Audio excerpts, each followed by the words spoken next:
नमस्कार, कैसे हो आप सब लोग? उम्मीद करता हूँ सब अच्छे होंगे। हम अब एक नया सीरीज़ शुरू करने वाले हैं और आज से ही शुरुआत कर रहा हूँ कि कभी-कभी हम बीच में ऐसा चार्ट का एनालिसिस अ, पोस्ट करने की मैं कोशिश करूँगा यूट्यूब पे और इंस्टाग्राम के ऊपर। सबसे पहले निफ्टी का चार्ट आपको दिखाई दे रहा होगा।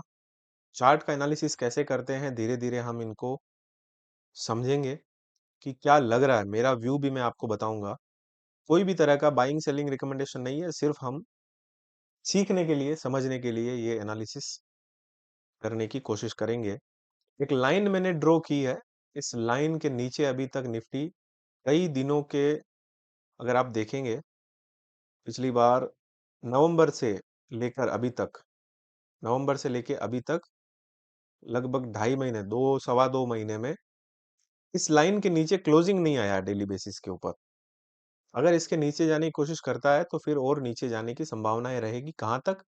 फिर एक लाइन और ड्रॉ कर देता हूँ, ये वाला लाइन, यहाँ वाला, 430 वाला सपोर्ट। अगर ये लाइन के नीचे आने की कोशिश करेगा तो वापस 400-430 की रेंज में भी निफ्टी आ सकता है, क्योंकि ये एक अहम सपोर्ट है। इसके नीचे अगर आता है, तो फिर और नीचे आने की संभावनाएँ हैं। वैसे ही बैंक निफ्टी, बैंक निफ्टी में हमें क्या लग रहा है, वो भी देख लेते हैं। फ्राइडे को बैंक निफ्टी में अच्छा कैंडल बना है, ग्रीन बड़ा कैंडल बना है, लेकिन बैंक निफ्टी कहाँ है? अपने रेजिस्टेंस की तरफ है। निफ्टी अपने सपोर्ट की तरफ है और बैंक निफ्टी अपने रेजिस्टेंस की तरफ है। बैंक निफ्टी में चाल इसलिए बना क्योंकि पब्लिक सेक्टर बैंक्स में अच्छी तेजी है। प्राइवेट सेक्टर उतने तेज नहीं है, पब्लिक सेक्टर बैंक्स में अच्छी तेजी है और अपने रेजिस्टेंस की तरफ है। इस रेजिस्टेंस के ऊपर जाता है तो कहीं न कहीं और आगे की चाल बन सकती है। जब तक इसके नीचे है तब तक शांति रखनी चाहिए, वेट करना चाहिए, वेट एंड वॉच का सिचुएशन है अभी फिलहाल। Nifty small cap index supporting line मैंने ड्रॉ की हुई है, नीचे आप देख रहे होंगे 17,000 वाली। इसके नीचे अभी तक क्लोज नहीं दिया है स्मॉल कैप इंडेक्स ने। नीचे गया ज़रूर लेकिन क्लोजिंग नहीं आया डेली बेसिस के ऊपर। डेली बेसिस का जो क्लोजिंग है, डेली कैंडल अगर इसके नीचे क्लोज होता है, तो फिर वो खराब रहेगा एक बार के लिए। हालाँकि इस लेवल से वापस बाउंस बैक हुआ है। जब भी इस 17,000 के लेवल के करीब आता है इंडेक्स, बाउंस हो जाता है। ऐसा 2-3 बार हो गया है। इस बार भी 12 जनवरी को एक बड़ा लाल कैंडल नीचे की तरफ बना, लेकिन इंट्राडे में वापस ऊपर खींचा। एक तरह का हैमर कैंडल ये आपको दिख रहा होगा 12 जनवरी वाला। और उसके बाद 2 ग्रीन कैंडल और फ्राइडे का कैंडल एक तरह से थोड़ा-सा बियरिश कैंडल टाइप का बना है। निफ्टी मिड कैप क्या बोल रहा है वो भी देख लेते हैं। Nifty mid cap 100, Nifty mid cap में भी मैंने एक लाइन ड्रॉ की हुई है, सपोर्टिंग लाइन। इस लाइन से मिड कैप इंडेक्स 5 बार बाउंस हुआ है। कब से? पहली बार ये देखो आप अक्टूबर में इस लाइन के करीब था, फिर यहाँ से ही बाउंस हुआ था। फिर नवंबर में यहाँ से बाउंस हुआ, दिसंबर में 2 बार यहाँ से बाउंस हुआ और जनवरी में लगातार 2-3 दिन इस लाइन को टच करने की कोशिश किया और जब भी ये लाइन टच होती है 59,000 वाली, यहाँ से अपना इंडेक्स जो है मिड कैप इंडेक्स बाउंस हो जाता है। तो कुल मिलाकर मिड कैप इंडेक्स सपोर्ट से बार-बार बाउंस हो रहा है। जब तक ये लाइन बची हुई है तब तक इंडेक्स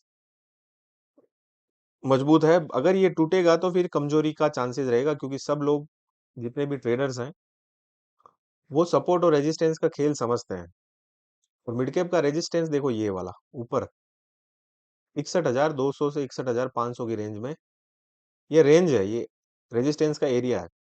कोई एक पर्टिकुलर लेवल नहीं होता है सपोर्ट और रेजिस्टेंस। उसको हम एक रेंज में ड्रॉ कर सकते हैं कि इस एरिया में जब भी इंडेक्स आता है, सेलिंग प्रेशर देखने मिलता है। ये ऊपर का एरिया हो गया और ये सपोर्टिंग एरिया हो गया। सपोर्ट में देखो यहाँ तक एक बार आया लेकिन वापस बाउंस हो गया। तो ये एरिया मैंने ड्रॉ कर दिया है। अब दोनों में से किसी भी तरफ अगर इंडेक्स तोड़ता है, क्योंकि ये कंसोलिडेशन लंबा हो गया है, लगभग इसमें अब आप देखो यहाँ से अक्टूबर से भी अगर काउंट करेंगे, तो अक्टूबर से लेके जनवरी अभी पूरा होने वाला है। तो 4 महीने हो गया इस कंसोलिडेशन में। हर बार ऊपर जाने की कोशिश करता है, नीचे आ जाता है और जैसे ही सपोर्टिंग लाइन पे टच करता है, इंडेक्स वापस ऊपर भाग जाता है। तो जब ये टूटेगा कंसोलिडेशन, फिर एक तरफ कोई चाल बनेगी। निफ्टी में भी ऐसा ही है, कंसोलिडेशन अगर आप ड्रॉ करेंगे। ट्रेडर्स क्यों परेशान है? क्योंकि निफ्टी भी कंसोलिडेशन में चल रही है। कब से? अक्टूबर से ही। इसी रेंज में ऊपर नीचे चल रही है, देखो आप देखोगे तो समझ में आ जाएगा।